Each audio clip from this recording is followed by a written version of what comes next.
warahmatullahi wabarakatuh. Kami dari kelompok B2 D4 Teknologi Laboratorium Medis semester 2 akan menjelaskan video tentang bahasa Indonesia berkaitan dengan 4 unsur EYD. Selamat menyaksikan. Pose with the fans. Pose with the pose with the pose with the pose pose with the fans. Pose with the pose with the pose pose pose with the fans. Pose with the fans. Pose with the fans. Pose with the pose with the pose pose with the fans. Pose with the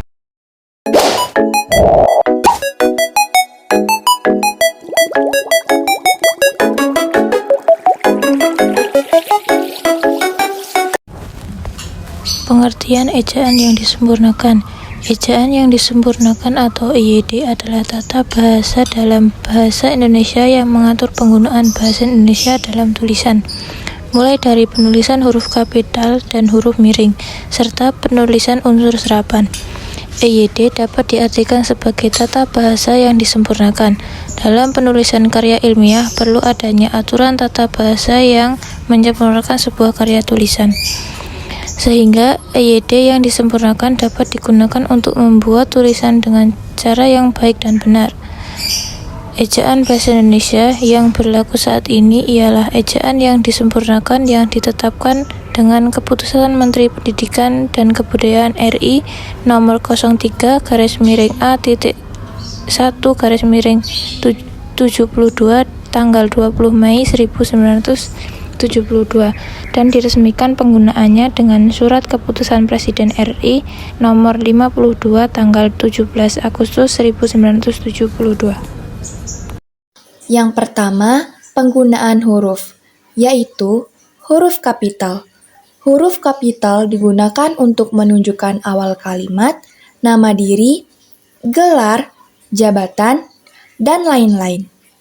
Contoh yang salah pada penggunaan huruf kapital ini adalah setelah menempuh perjalanan yang melelahkan, akhirnya mereka tiba di kota Bandung yang terkenal dengan udara sejuknya dan kulinernya yang menggugah selera.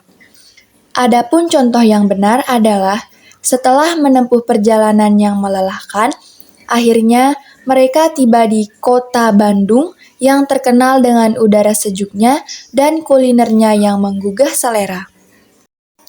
Kesalahan pada contoh di atas terletak pada penulisan huruf kapital. Kota Bandung seharusnya ditulis Kota Bandung. Aturan penulisan yang benar adalah menggunakan huruf kapital pada huruf pertama setiap unsur nama geografi, termasuk nama kota. Kata udara sejuknya dan kulinernya tidak memerlukan huruf kapital karena merupakan kata benda umum yang tidak merujuk pada nama khusus. Menggugah selera juga merupakan frasa adjektiva biasa dan tidak memerlukan huruf kapital. Kata depan ditulis terpisah dari kata yang mengikutinya, seperti kata di, ke, dan dari. Aturan ini berlaku untuk menunjukkan arah, waktu, dan tempat. Contoh salah penulisan kata depan. Saya akan pergi ke sekolah besok pagi. Contoh penulisan kata depan yang benar. Saya akan pergi ke spasi sekolah besok pagi.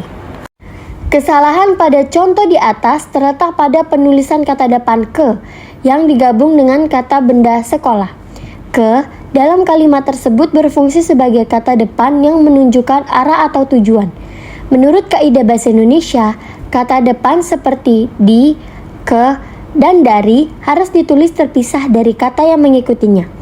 Jadi, ke sekolah harus diperbaiki menjadi ke spasi sekolah. Selanjutnya, penggunaan tanda baca, yaitu tanda koma. Tanda koma digunakan untuk memisahkan unsur-unsur dalam perincian, memisahkan anak kalimat dengan induk kalimat, dan memisahkan petikan langsung dari bagian lain kalimat. Contoh yang salah dalam penempatan tanda koma yaitu setelah menyelesaikan semua pekerjaan rumahnya yang menumpuk sejak beberapa hari lalu, akhirnya Budi bisa beristirahat dengan tenang, sambil menonton televisi, dan menikmati secangkir kopi hangat di ruang keluarga. Dan adapun contoh yang benar yaitu setelah menyelesaikan semua pekerjaan rumahnya yang menumpuk sejak beberapa hari lalu, akhirnya Budi bisa beristirahat dengan tenang sambil menonton televisi dan menikmati secangkir kopi hangat di ruang keluarga. Pada contoh yang salah, terdapat koma sebelum kata dan yang menghubungkan dua kegiatan terakhir yang dilakukan Budi saat beristirahat, yaitu menonton televisi dan menikmati secangkir kopi hangat. Seperti yang sudah dibahas sebelumnya, kita tidak menggunakan koma sebelum kata hubung dan atau maupun serta yang menghubungkan dua elemen terakhir dalam sebuah perincian. Dalam kalimat ini, sambil menonton televisi dan menikmati secangkir kopi hangat merupakan dua kegiatan yang setara dan dihubungkan oleh dan, sehingga tidak memerlukan koma sebelumnya. 4. Penulisan unsur serapan. Penulisan unsur serapan khusus. Khususnya dari bahasa Arab memiliki aturan-aturan tertentu yang berbeda dengan serapan umum. Aturan-aturan ini meliputi penambahan vokal pada deret konsonan, penanganan konsonan ganda, dan pengecualian untuk unsur serapan yang sudah lazim.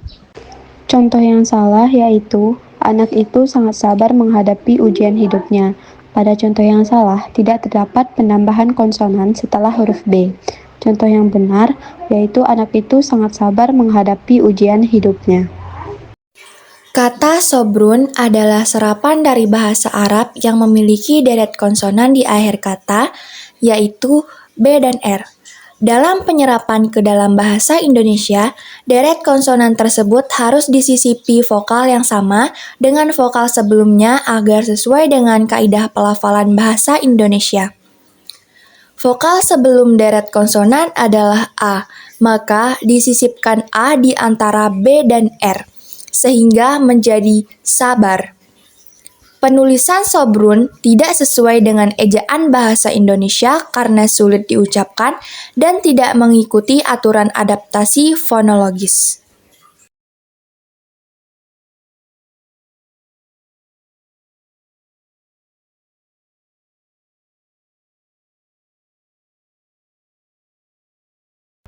Sekian video penjelasan dari kami, semoga bermanfaat.